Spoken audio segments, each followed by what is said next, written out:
In this video, I'm gonna talk about the local preference attribute. So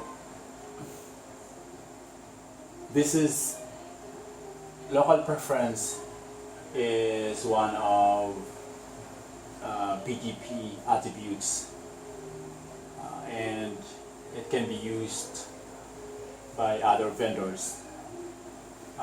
In the last video, I talked about weight attribute, which is Cisco proprietary, and weight is only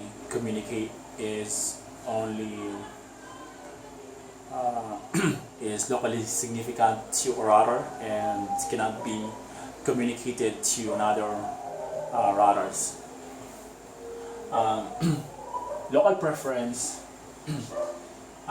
can be communicated to other routers within an AES. And of course, just like weight, you can use it to influence the outbound path selection. So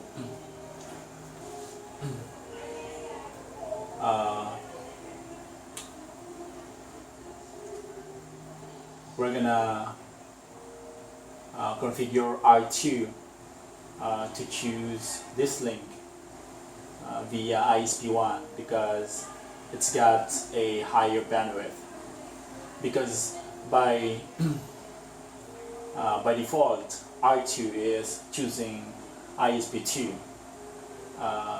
provided that all of the metrics are set to default.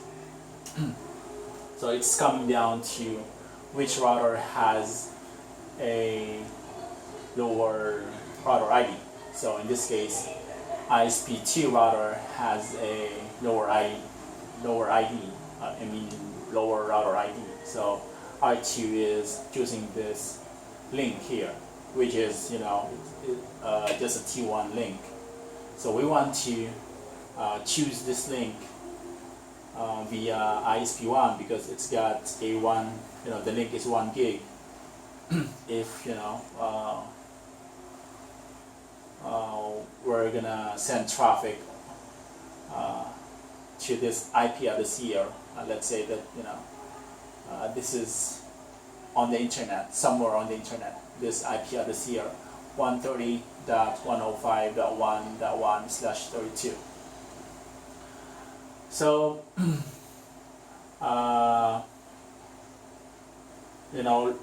just like I explained in the last video, let's just assume that this is an enterprise network.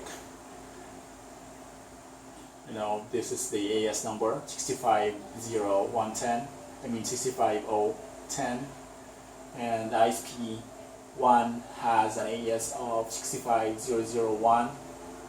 ISP2 has an AES number of 65002, and R9 has an AES number of 65009.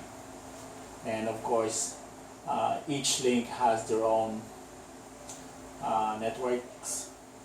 And here we are using a /24 network. So let's take a look at the configuration and like I said earlier, influence the outbound path selection. And again, we want to select this path here because it's got a higher bandwidth.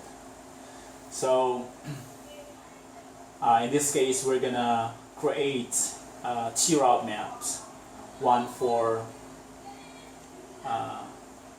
ISP1 and another one is for ISP2. So this is configured on the global configuration. So route map ISP1, this is the name of the route map. Set local preference 200, so higher is better. Route map ISP2, set local preference 20, so this is for this neighbor ISP2. And you go into router configuration. So in this case, router BGP and the local AS 65010, and of course you want to apply the route maps that you have created. So for each on each neighbor. So neighbor, this is the neighbor ISP1 192.81.1.6 route map. ISP1 is the route map. So we're setting the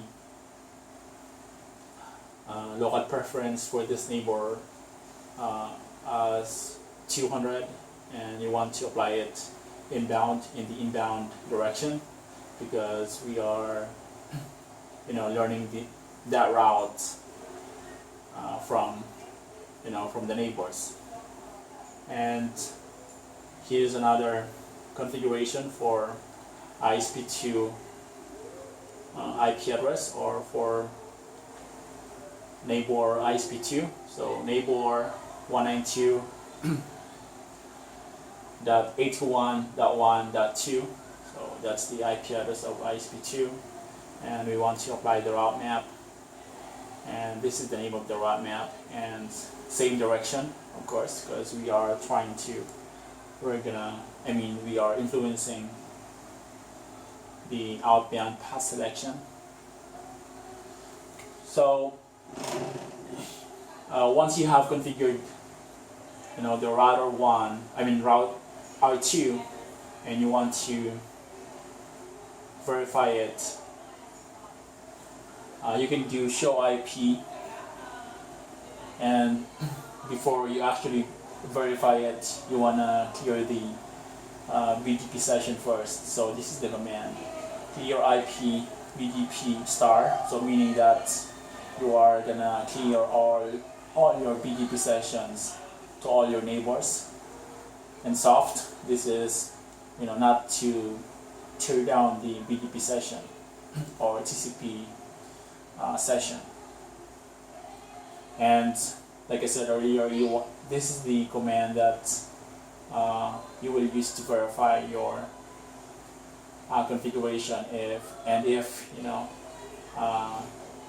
the state can affect correctly. But in this case, R2 is going to choose this link because ISP1 has a higher local preference, which is 200. So higher is better. So yeah, that's it for local preference. So in the next video, I might talk about how we can influence the inbound path selection. So, but for now, thanks for watching.